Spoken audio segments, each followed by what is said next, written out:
had a 50-50 chance. I have a 30-70 to see if these videos work. Okay. So Well, we'll see. good luck. Do you need this? Oscar. Yeah. Back, forward, back. Which one's forward? This one? Yeah. Okay. So, you ready? This is more of a service announcement rather than a presentation. And what I'm going to talk to you about is what's going on right now in media, data, and privacy in the EU, because it's very, very important if you have any data that contains EU citizens. So we have two major issues right now in the EU. We have the GDPR and we have the e-privacy. Now, has anybody heard, I know the Europeans here know about this, has anybody heard about this? Okay. So the GDPR is the General Data Protection Regulation, and it's done. Okay, it's been voted in. It's done. There's nothing we can do about it. We can't go backwards. And I have 10 minutes to tell you what has taken the European Parliament, the European Union, 1,577 minutes to conclude. So what I'm going to tell you here is if you really want to know about this, this is the protection of private citizens, okay? So why are you saying, what does that have to do with me in Asia? Well, it does. If you have any European citizens at all in your database now, or if you're targeting any European citizens, you have to get consent before you can keep that data. And this goes backwards and this goes forward. Now this is very complicated, so there's a link, and I think there's going to be a link in the description here where you can listen, where we talk about exactly what this means for 45 minutes. Now, you say, it doesn't matter, my server's here in Asia or my server's in the United States. Well, Asia hasn't taken a step forward, but even if your server is someplace else and you have a European citizen or somebody who lives in Europe in it, you still have to abide by these rules. Now, I take for an example, that's me, okay? And everybody's heard about the Equifax data breach in the United States, okay? Big, big data breach.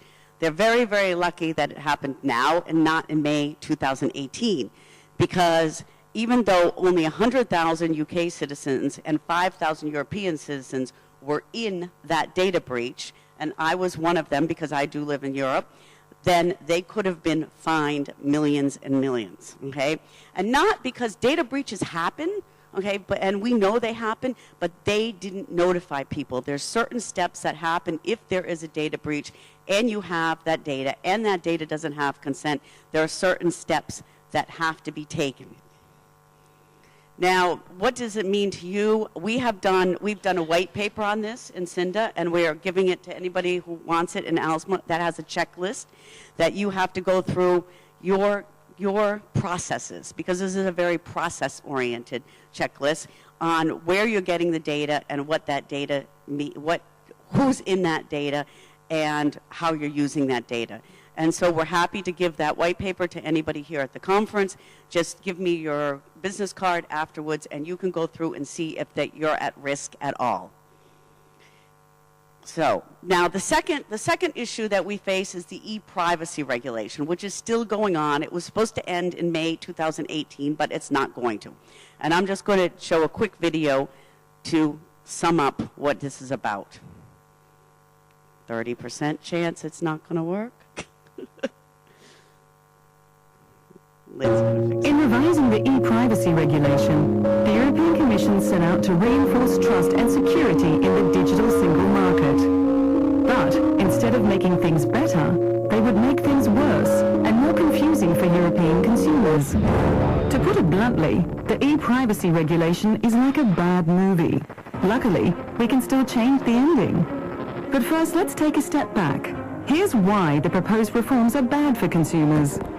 Data-driven ad revenue helps make high-quality journalism possible. With that revenue diminished, funding for a wide choice of media content will be squeezed. Many independent publishers will start to downsize, and some may even disappear, making it more difficult to hold power to account. For the consumer, this means far fewer independent sources of information and less diversity of opinion. Do you want to always accept cookies, never accept cookies, or accept first-party cookies, but reject third-party cookies? These are just some of the perplexing questions consumers will be asked over and over again, when all they want to do is access the content and services they love. Bombarded with questions, consumers will find themselves exhausted, confused, and unsure what granting consent actually even means. The tech startups behind the world's best apps often rely on data-driven ad revenue to offer their apps for free and scale up their companies. Without it, their business model basically falls apart. Less revenue will mean fewer startups and eventually fewer apps for consumers. Europeans prefer to access content and services for free, but without revenue from data-driven ads, free stuff will be in severely short supply. From one day to the next, consumers could be in for a rude awakening that requires them to pay up or be left in the cold. The e-privacy regulation is like a bad movie, but policymakers still have time to change the ending. Here are 3 things they can do to help alleviate the damage. By including other grounds for data processing, such as legitimate interest, companies will be able to operate whilst respecting stringent measures to ensure consumer privacy. Consumers deserve to understand what's happening with their data.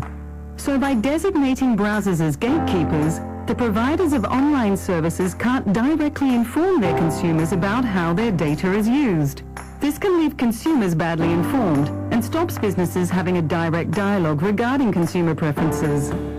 The GDPR already provides a basis for handling personal data. Aligning the e-privacy regulation fully with the GDPR will help address uncertainty in how data should be processed. There's still time to get this right.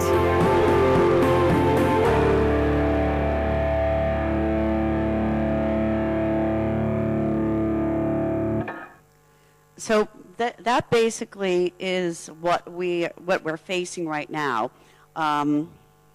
Lynn, does it not go further? Okay. And it's quite complicated, and I think that just summed it up. And why should you care about it? You should care about it because of trends. Now, of course, we're doing a lot of lobbying. The directory publishers and the online publishers in Europe are mostly concerned about Article 15, which is access to data, so we're lobbying about that. The problem is that the telcos and other carriers have no obligations anymore, only the people producing online directories or directories. And also, it's very, very difficult to tell the difference between a natural and a legal person, okay? In many EU countries, many people, I'll use the Czech Republic as an example, they have an entrepreneur can get an entrepreneur number, and then he becomes a legal person. Now, I have an entrepreneur number, but I'm also a natural person. So am I a natural person or a legal person? And so this becomes very, very complicated. And then what you just saw in the film, the cookie. The cookie formulation is not good for advertising. And why should you care about that? Well, we care about that, obviously, because in Europe, you know, innovation will stop and access to data will stop, and it could be a trend that goes worldwide. And we're working on this in SIINDA. We're working on this with lobbying, and this is kind of what the EU looks like. So it's very, very complicated. There's a lot of different committees that make decisions, and it goes back and forth. So it's a lot of work, and it does. It could affect you if you're going to be doing business in the EU. But we're convinced that we'll change it. We have also very big players who are working with us together. And we'd like to ask you if you could help me, if you give me your business cards, is we're collecting information on other countries to find out what your data protection laws are. And we're using that as leverage in our lobbying because we want to make sure that Europe stays competitive in innovation. And when we can compare that, we may lose jobs, we may use innovation outside of Europe. So with that is 1,577,000 minutes in 10 minutes. So please give me your card. I'll be happy to give you the GDPR checklist, the white paper, and I'm just going to close with this video. 2018. Europe is the tech mecca. Startups are flourishing. Consumers are enjoying the best apps available. And revenue from data-driven ads helps make that possible. And until one day, the apps go dark. Data-driven advertising is no more. Less revenue, fewer startups, fewer apps. An appless future consumers never saw coming. From tech mecca to tech wasteland, enter the apocalypse, coming soon to cinemas.